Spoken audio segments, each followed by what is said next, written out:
biển cả anh là thủy thủ, với lòng nàng anh là hoàng tử. Nhớ chuyện ngàn đêm xứ Ba Tư và truyền thần tiền ba thế hệ, cho anh bao giây phút giây sương, cho anh thương muôn giấc mơ hoa, cho anh luôn yêu đời hài hồ. Càng đi xa anh càng nhớ em, trước đại dương ngát xanh muôn trùng, kìa người nhân in hình trên sóng, bao nàng công chúa dưới thâm cung. Em mới ảo hình kia lôi cuốn, nhưng anh đã nói anh yêu em thì ngàn kiếp vẫn không thay lòng.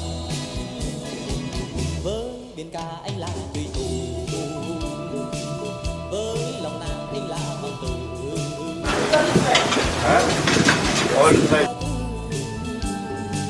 Và truyền thần tiền bao thế hệ, cho anh bao giây phút say sưa, cho anh thương muôn giấc mơ hoa, cho anh luôn yêu đời hài hồ.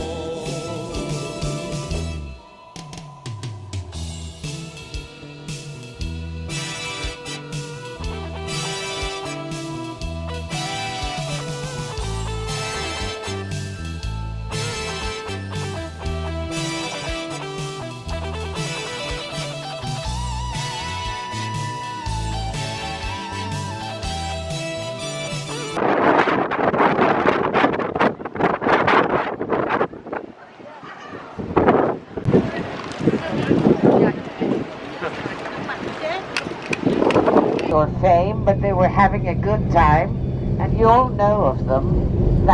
It attracts people who are quite different among them. You've got the very wealthy ones going to the very expensive places, and then you have Some years ago, an American lady. No, here it's normal. As we are walking. Τσακώ. Εσύ θα γυρίσεις προς τα πίσω. Εγώ όχι, ενώ θα περιμένω την αδερφή μου. Α, ενώ δεν θα πας προς το λεωφορείο. Εντάξει, πρέπει να πάω.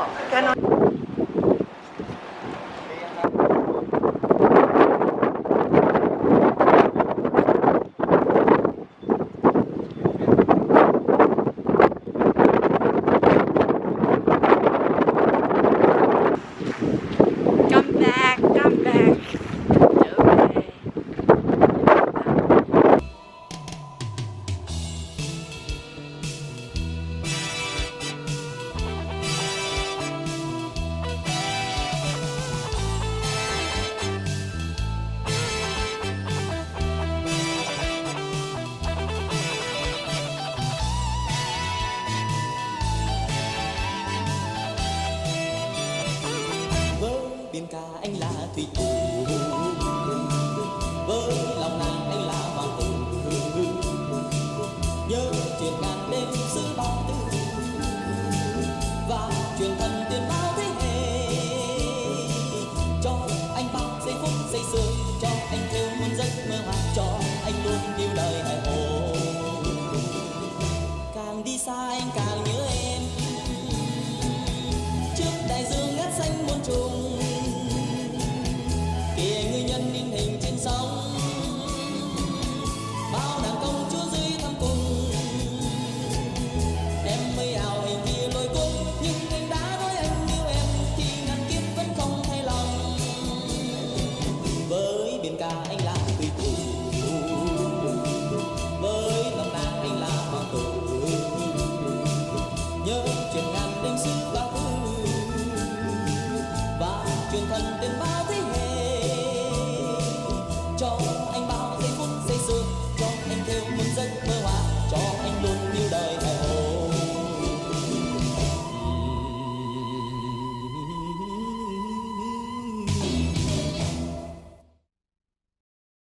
Mình tới Thổ Nhĩ Kỳ, Turkey. We will have some free time, like 15 minutes, so you can enjoy a morning drink. You can take a look at these little Đây, mình tới Thổ Nhĩ Kỳ, Turkey. Đây là ở Turkey. Đây Thổ Nhĩ Kỳ. Như phải chờ cô đó em ơi. Dạ thì đứng đây chờ nè. Đứng chỗ này chờ. Come closer, please. Let's remember what I told you on the way. This city was active between 300 BC and 700 AD. This was a Greek population. This was founded by the Greeks first, but then the Romans took over. So this was a Greek city under the Roman rule. That's why you can see the combination. In the same building, you can see the Greek and Roman architecture together. Or on the inscriptions, you can see two languages side by side. So this is a beautiful combination of these two civilizations. 2nd century was the heyday, the most wealthy time of the city, and the population was 300,000. That was one of the biggest cities at that time. And they were very good, very advanced people, very civilized people. They had running water, they had sewage system, they had even central heating system. Look at these original clay pipes on the floor. Please come close. These are all original 2,000 years old clay pipes, terracotta pipes. The water was brought here from the river, carried by aqueducts that collected in a reservoir and distributed to the whole city through the pipes. Đấy, nó mà ra mình đưa nó 4 đồng, chứ 5 là mình được một đống hình.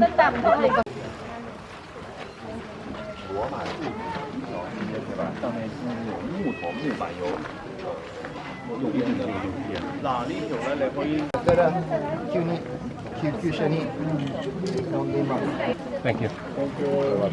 I'm sorry. Originally on top of the column.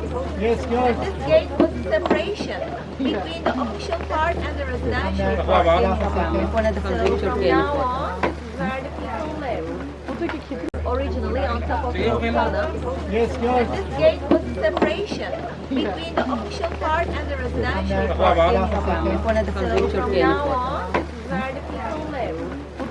Material figures and top 30 years.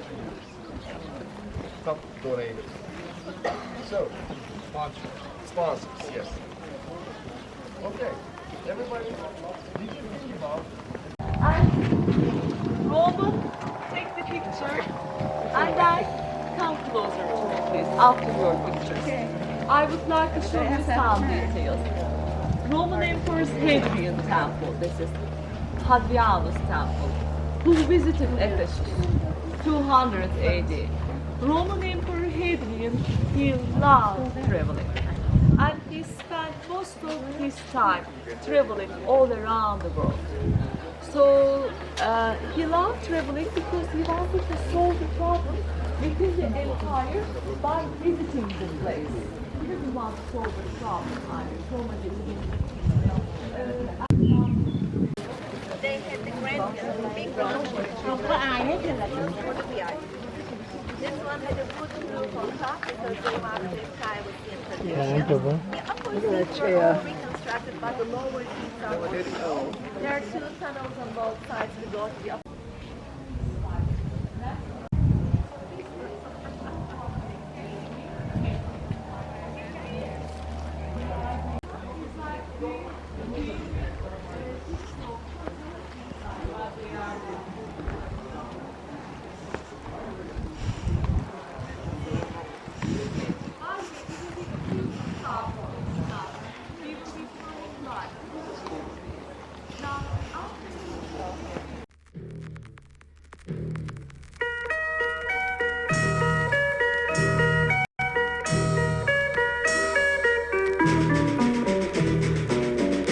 Mắt em màu trùng dương, tóc em như sóng cồn,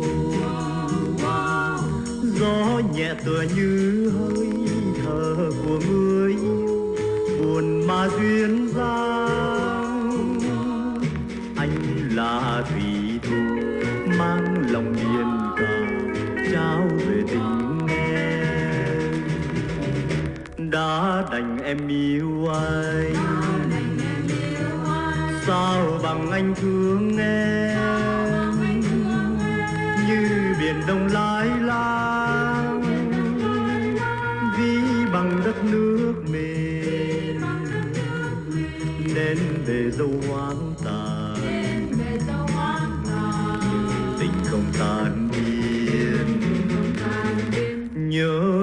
nhìn sao đêm, đêm sao mà vẫn là, vẫn lòng càng thương hơn. Tình nào cho em, tình nào cho nước, anh là tỷ phú yêu đời biển cả như người tình chung.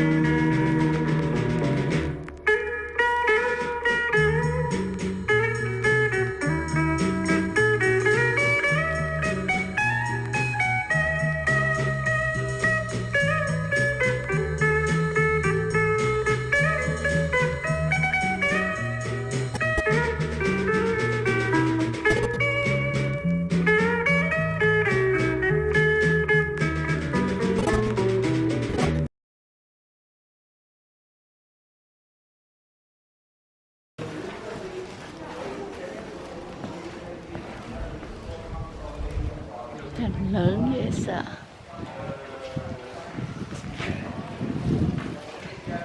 Thôi được rồi anh, đi qua.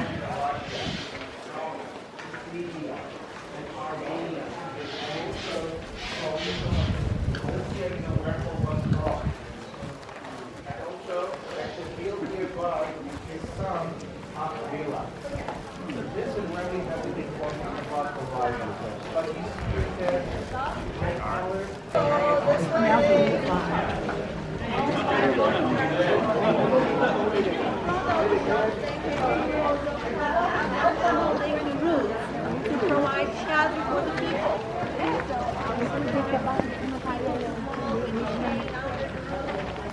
No room in the middle.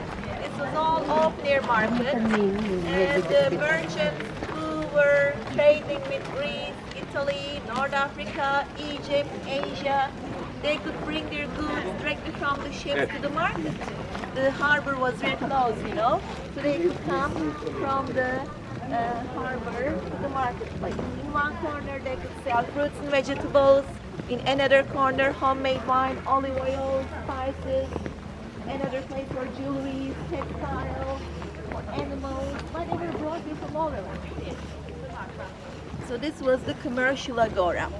You know, agoraphobia is the fear of open spaces, fear of being outside.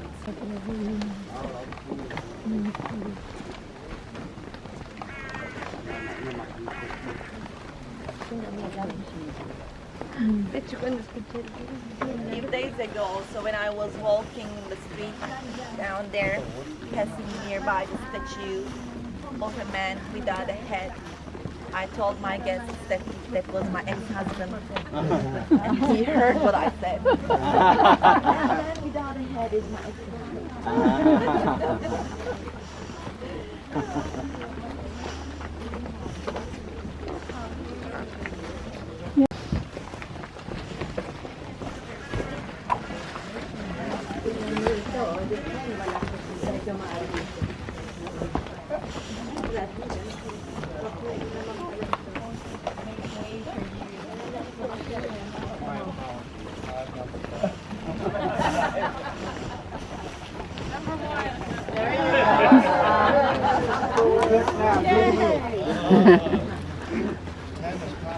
I like smart moves. I got distracted. Where was that?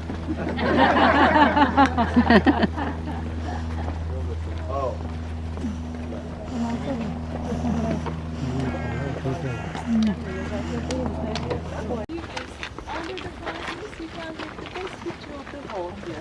You will be walking through the park. At the end of the park, you are going to see the park. Free of charge. You will see the park. It's been a good time so far. Yes. Okay.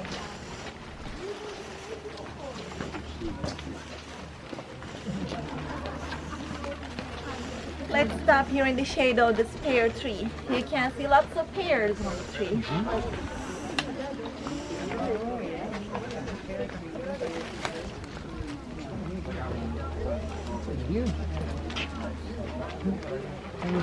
I hope you don't make me famous. You don't put it in YouTube. I will make you somewhere. famous. No, you won't, right? Sit there at the same time, the largest theater that we have in Turkey, which we still use. And that's also where St. Paul wanted to preach in the early days of Christianity. A very important spot for Christianity. I'm going to tell you more about it later on, okay? Here, when I give you free time, if you like, you can walk up the stairs to go into the theater. But if you say, Ayşe, this was a lot of walking, I don't want to climb up, but I want to take a good picture, then you don't have to walk up, because when you're inside, you'll be limited. It is so big, you know. You need to get further to get a better view. So the best place to take a picture is the papers. They open some courses, teach the girls from different villages around, and then these girls make their carpets at home. So there is not one big factory where hundreds of girls sit side by side and work 8 to 5. No, it's an individual art. So she works at home in her own village. She can work an hour in the morning, then she can give a break to take care of the kids. Then she can work another half an hour, then she can do gardening or cooking. So she gives many breaks and it becomes the routine of her life. It takes her sometimes 2 months, sometimes 2 years to finish her carpet. And after she completes the rug, the people sell her rug.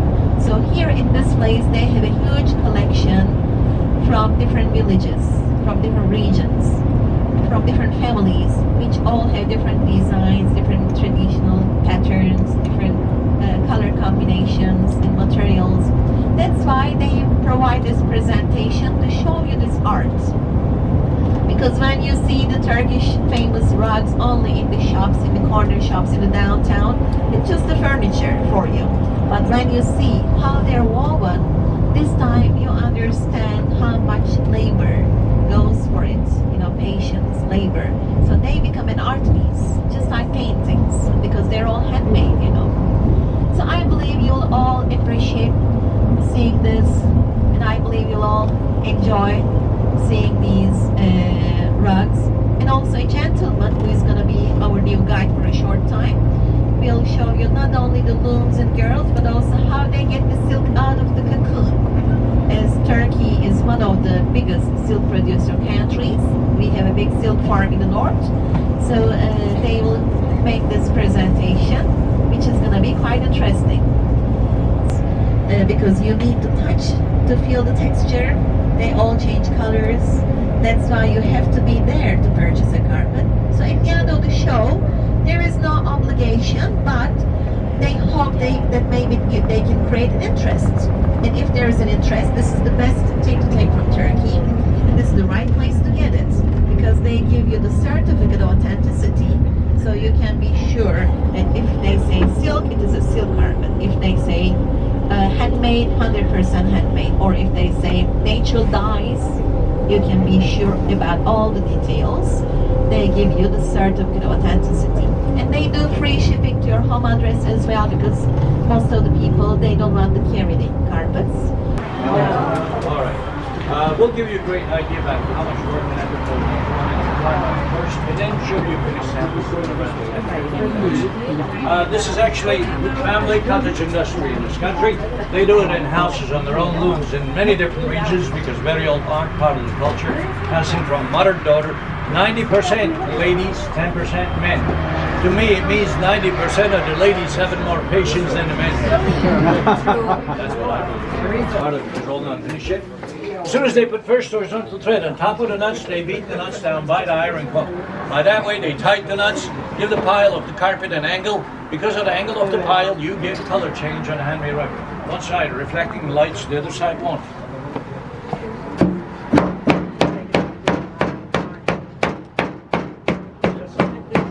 And the last thing they do, you love this one. Trim, shear it. This is for adjustable season. See that? You adjust it and cut it. It makes it perfectly even. Now watch the ladies, please. Get closer. Watch the ladies. Come on, get close. If anybody would like to get a haircut, no problem. It's only $1.50. They collect cut-offs because they stuff them into the cushions, recycle them, nothing is wasted. Well, after they cut the pile up, they start all over again, and it goes on and on until the carpet is finished. 8 hours a day, 6 days a week. Once every hour, 10 minutes break because really dangerous on ice and it goes backwards. One problem with the fingers, obviously after a while, skin harden and they get calluses. Starting age 16, they grow up with it and they usually produce till they get around 60 and then they quit. These ladies on training, they're here around 3.5, 4 years and then they go back to their house, work on their own rugs. Another reason why we are having them here because most of the visitors don't realize how hard they see this lady working on 3 by 5 feet little bull rug. 52 knots per square inch. Let me show you the technique first and then give you an idea about what they take. Çok yavaş diyor. I told ladies slow down. They're showing you the technique we use on handmade carpets in this country called double knot. Watch the lady. Picking 2 vertical threads, one from front, one from back, and this is our own technique called double knot. The body pull, the timing heads. This lady working on 5 feet by 7 feet woolen wool rug. On her rug you have 52 of those to the square inch. She's been working on her rug for about a month. She's got another 6 months to go. Wow. 3 months. Before I show you the way we get the silk from cocoons, how about one big cheer for the ladies? Yeah. Thank you. Thank you to the silk section over there. Good job. Let's go and see the way we get the silk from cocoons. Vấn đề là coi cô đó chứ không phải coi nó đâu. Đây những cái tấm thảm, đây những cái tấm thảm phong trình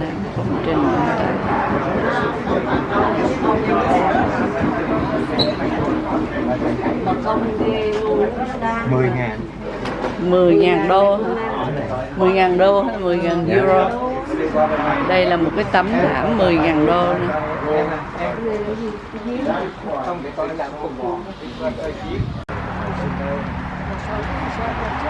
Đây là cái giấy thực diện.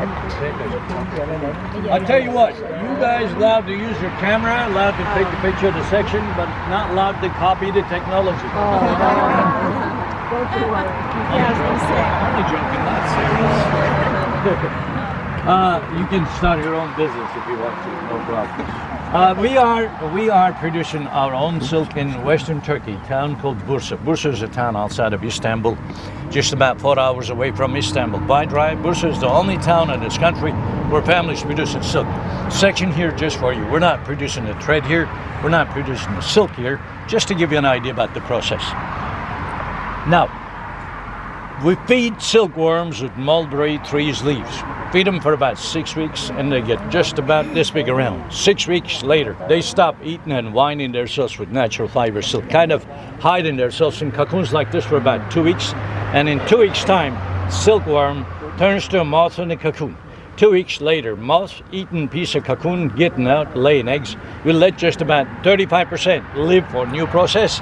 And really hate to say it, but we kill the rest. Every one of these cocoon having just about mile-long silk thread, 1,600 meters. But if you let moth eats it, all you get pieces. You don't get that mile-long silk thread. All you get very small pieces, and you can't use them. So what we do to kill them, put them on small rooms in western Turkey, steam them, kill the moth and the cocoon, and we get the silk. Right. Now what we do to get the silk from steam dry cocoons, put them in very hot water, not boiling but hot. Why? Because well, it really doesn't matter how hard you try to pick the end from steam cocoon, it breaks. Sort of glued now. What hot water does to it, release the end, soften the cocoons.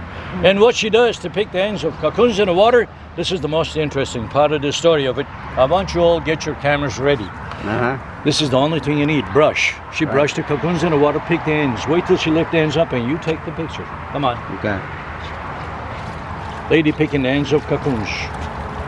And if you like to take a picture of this. Wow. Hey, I believe you're not going to ask me how did they discover it. I believe it happened by accident. Serious. Look at this. See how simple it is? All you need brush. Okay? There's no any other way to do it. And single thread like spider's web. Thinner than hair. Strongest natural Đây là fiber. một cái hình thức mà dệt để lấy những cái sợi tơ từ cái kén tằm. Đây là một cái hình thức như vậy. Đây là Cung Lan đang ở Thổ Nhĩ Kỳ và đây là một cái cách mà người ta lấy những kén tằm từ. She's going to operate the machine, show you the way they unravel. Come on, come over here. No, focus here. She's going to operate the machine. Watch this. Wait a minute. There she goes. I want you guys touch and feel. See how it goes off unwinding. Come on, not going to hurt. Feel it. Unraveling. Feel this. Feel it. No problem. Unraveling, you know, unwinding. Oh yes, unraveling, unwinding. Mile long, but each cocoon. Mile long. Wow. Each cocoon. Đi sao đây rờ vô cái này này chị? Được không? Rờ được, đó là nước á. À, đó không phải là nước. See that?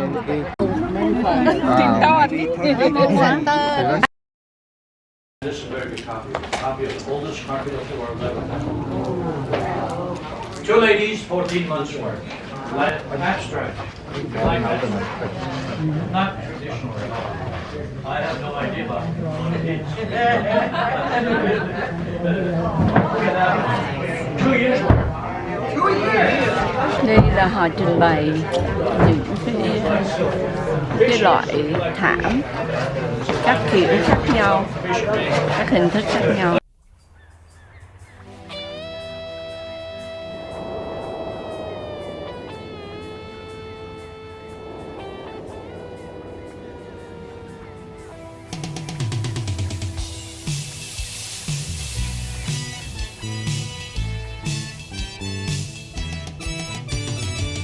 Với biển cả anh là thủy thủ, với lòng nàng anh là hoàng tử.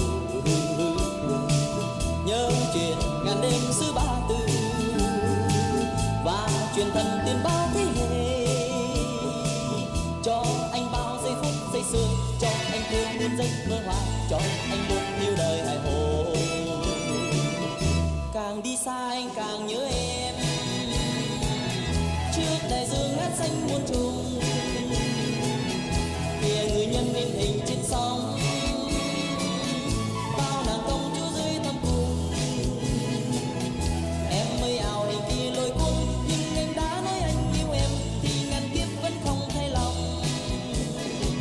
Với biển cả anh là thủy thủ, với lòng nàng anh là hoàng tử. Nhớ chuyện ngàn đêm xứ Ba Tư và truyền thần tiên bao thế hệ, cho anh bao giây phút say sưa, cho anh thiếu muôn giấc mơ hoa, cho anh luôn yêu đời hải hồ.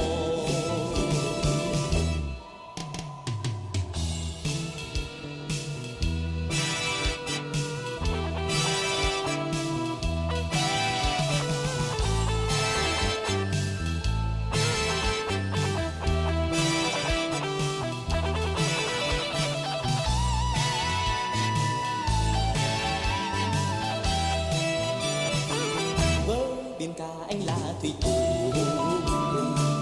với lòng nàng anh là hoàng tử. Nhớ chuyện ngàn đêm xứ Ba Tư và truyền thần tiên bao thế hệ, cho anh bao giây phút say sưa, cho anh theo muôn giấc mơ hoa, cho anh luôn yêu đời hải hồ. Càng đi xa anh càng nhớ em, trước đại dương ngát xanh muôn trùng, kìa người nhân in hình trên sóng, bao nàng công chúa dưới thâm cung. Em mới ảo hình kia lôi cuốn, nhưng anh đã nói anh yêu em thì ngàn kiếp vẫn không thay lòng. Với biển cả anh là thủy thủ, với lòng nàng anh là hoàng tử. Nhớ chuyện ngàn đêm xứ Ba Tư và truyền thần tiên bao thế hệ, cho anh bao giây phút say sưa, cho anh theo muôn giấc mơ hoa, cho anh luôn yêu đời hải hồ.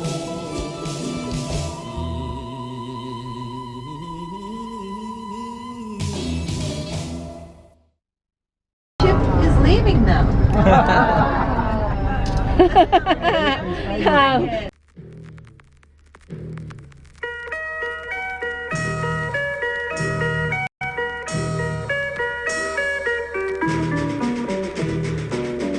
Mắt em màu trùng dương, tóc em như sóng cồn,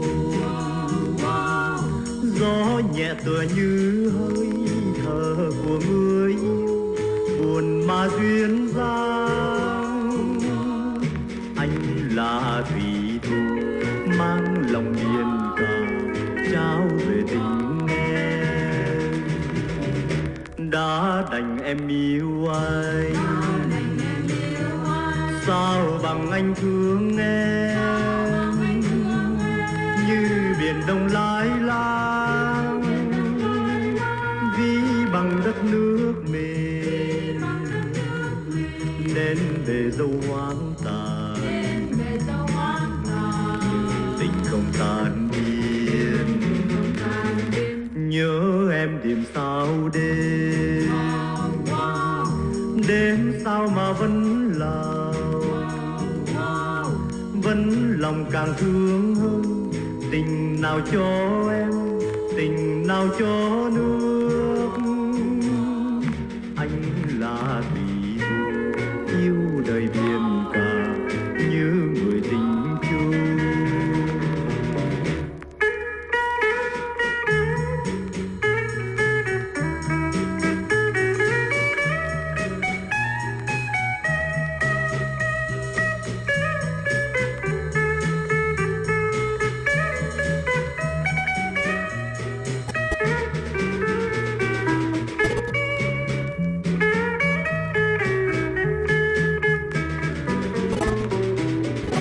Mắt em màu trùng dương, tóc em như sóng cồn,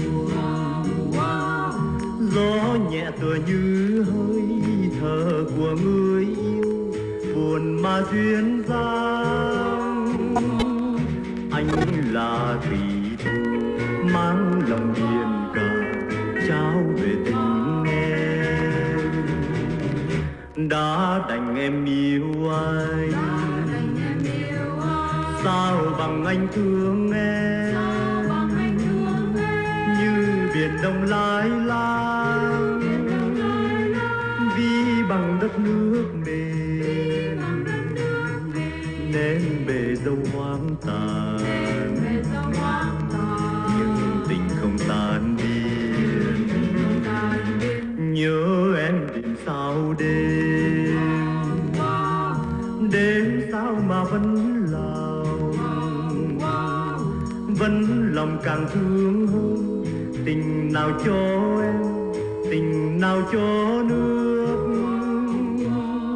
Anh là thủy thủ yêu đời biển cả như người tình chung. Anh là thủy thủ, em là người yêu. Anh là thủy thủ, em là người yêu. Anh là thủy thủ.